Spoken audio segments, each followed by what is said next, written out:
Hello everyone. In this video, we will see how to cancel Netflix auto payment. So let's get into it. First of all, let's navigate to the Netflix app on your phone and tap on its icon to open it. Log into your account with the help of your email and password. Once you are on the Netflix homepage, tap on My Netflix from the bottom menu. On this page, navigate to the three horizontal lines on the top right side and tap on them. A new menu will pop up from the bottom of the screen. Open account from this menu. Here, you will find membership and billing and your payment details. Now, if you want to cancel auto subscription, simply tap on cancel subscription and auto payment will stop.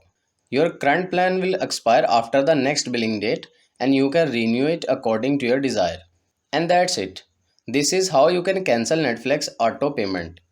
I hope this video is helpful for you. For more information, please subscribe our YouTube channel and thank you for watching.